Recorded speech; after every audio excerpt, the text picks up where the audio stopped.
오늘은 많은 분들이 오해하고 있는 토픽 시험에 대해 이야기해보려 합니다.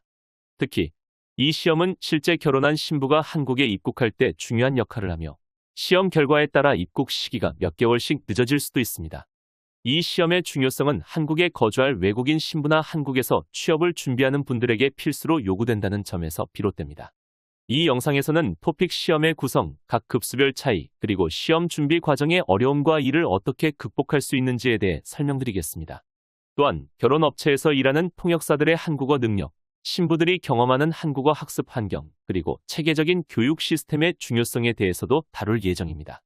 마지막으로 신랑들이 신부들의 학습을 어떻게 도울 수 있는지, 그리고 효과적인 의사소통을 위해 신부들이 한국어 학습을 지속해야 하는 이유에 대해서도 이야기해 보겠습니다. 이 영상을 통해 토픽 시험에 대한 이해가 높아지고 결혼 이민자들이 한국에서 더 원활하게 생활할 수 있도록 도움이 되시길 바랍니다. 지금 바로 시작하겠습니다. 토픽 시험에 대한 이해와 중요성. 오늘의 주제는 많은 분들이 오해하고 있는 토픽 시험입니다. 특히 실제 결혼한 신부가 한국에 입국할 때까지 가장 큰 영향을 끼치면서 결과에 따라 몇 개월씩 입국이 늦어질 수 있는 시험이 바로 토픽 시험입니다. 이 시험의 중요성은 한국에 거주할 외국인 신부나 취업을 준비하는 분들에게 필수적으로 치러야 하는 시험이라는 점에서 비롯됩니다. 토픽 시험의 구성. 토픽 시험은 1급부터 6급까지 나뉘는데 토픽 1급과 2급은 언어 초급 수준의 시험으로 한국어를 처음 배우기 시작한 사람들이 치르는 시험입니다. 반면에 3급에서 6급까지는 난이도가 높은 토픽 2 시험 문제지로 구성되어 있습니다. 토픽 1과 토픽 2의 차이.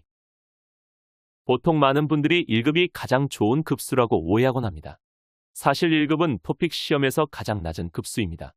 1급과 2급은 초급 과정의 시험지인 토픽 1 문제지로 시험을 치르고 80점에서 119점까지가 토픽 1급이며 2급은 120점에서 200점까지입니다. 토픽 2 시험에서 3급은 120점 이상, 4급은 150점 이상, 5급은 190점 이상, 6급은 230점 이상일 경우 6급이 부여됩니다. 실제로 토픽 1급으로는 일상적인 대화가 어렵습니다. 부부간에 어느 정도의 의사소통이 가능하려면 최소 2급은 되어야 가능합니다.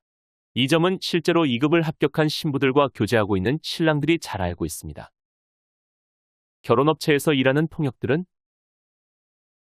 일반적으로 결혼정보업체에서 일을 하는 통역들은 보통 3급과 4급입니다.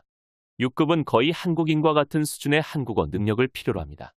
그렇기 때문에 그 정도의 전문적인 어휘를 필요로 하는 고급 인력은 찾기도 어렵고 그런 사람들은 큰 기업에서 일하려 하지 영세한 결혼정보업체에서 일하려 하지는 않습니다. 토픽 시험의 어려움. 현실적으로 토픽 1급도 받기 어려운 게 사실입니다. 한국어가 결코 배우기 쉬운 언어는 아니기 때문입니다. 실제로 한국 정부에서 공인하는 세종어학당이든 그 외의 사설학원에서 공부하든 한국어를 접해본 적 없는 신부들에겐 1급에 합격하는 것도 쉬운 일이 아닙니다. 토픽 공식 웹사이트에서 합격률을 발표하지는 않지만 현장에서 보면 불합격되는 신부들도 많을 것으로 여겨집니다. 물론 한국어 전공 학생이나 산업연수생으로 가기 위해 또는 다른 목적으로 한국어 토픽 1급이 필요해서 시험을 치르는 사람들도 많기 때문에 단순 합격률로는 어떻게 말씀드리기는 어렵습니다. 한국어 학습 환경. 대부분의 신부들이 공부하는 세종어학당이나 사설 한국어 학원은 격일 3시간 수업이 기본입니다. 세종어학당의 경우 토픽을 치르지 않고 자체 평가만으로 이수증을 발급합니다. 그러나 초급 1과 초급 2를 모두 수료하고 각 단계별 이수 시험도 봐야 합니다. 초급 1 과정을 2달 공부한 후 자체 평가에서 특정 점수를 받아야 한 달 뒤에 초급 2로 넘어갈 수 있으며 만약 불합격할 경우는 다시 처음으로 돌아갑니다. 다행히 초급 1에 합격하더라도 다시 2달 공부 후 초급 2에서도 자체 평가 시험에 합격해야 이수증이 발급됩니다. 물론 불합격하면 2달 다시 공부해야 합니다. 세종어학당의 자체 평가의 난이도는 토픽보다도 어려울 수 있습니다. 체계적인 교육 시스템. 많은 업체들이 세종어학당을 잘 이용하지 않는 이유는 이수증을 받는 과정이 너무 어렵기도 하지만 과거 2023년 12월까지 이수증을 위한 한국어 교육기관이었던 어학당들을 업체들이 많이 이용하고 있기 때문입니다. 그러나 저희는 교육의 질에 많은 고민을 하였고 결국 기숙사 내에서 교육 시스템을 갖추고 양질의 강사진과 신부들의 면학 분위기를 조성하는 것이 우선이라 판단했습니다. 현재는 그 효과를 신랑들과 함께 체감하고 있습니다. 시험 성적과 합격률. 올해인 2024년 4월 14일에 치른 첫 토픽 시험 결과가 5월 29일에 발표되었는데 27명이 응시해서 26명이 합격하였고 그 중에 1급이 10명, 2급이 16명이었습니다. 합격률은 96.3%였으며 2급 합격률이 61.5%에 달했습니다.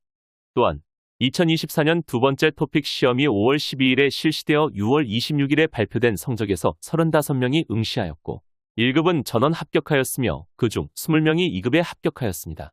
1급 합격률은 100%였고 2급 합격률은 57.14%였습니다. 지속적인 학습과 의사소통. 저희는 합격한 신부들도 고향으로 보내지 않고 계속 심화학습을 시키고 있습니다. 저희는 신랑 신부는 물론 가족 간의 효과적인 의사소통이 가능한 것을 최우선으로 생각합니다. 한국어로 의사소통이 가능하도록 돕기 위해 고품질 교육과 유익한 학습 환경을 포함한 포괄적인 지원을 제공합니다. 저희의 목표는 단지 합격이 아니라 신랑과 시집 식구들과 의사소통을 원활하게 할 수 있도록 돕는 것입니다. 신랑의 역할.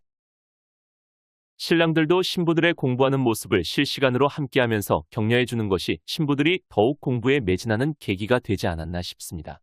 앞으로도 쾌적한 성혼자들의 기숙 환경과 집중할 수 있는 면학 분위기 조성으로 교제 기간 동안 신랑과 신부에 대한 철저한 검증과 함께 한국에서 행복한 가정으로 거듭날 수 있도록 최선을 다하겠습니다. 이상으로 토픽 시험의 중요성과 그 과정에 대해 설명드렸습니다. 결혼한 신부들이 한국에 입국할 때 겪는 어려움과 그 해결 방안에 대해 이해하는 데 도움이 되었기를 바랍니다. 감사합니다.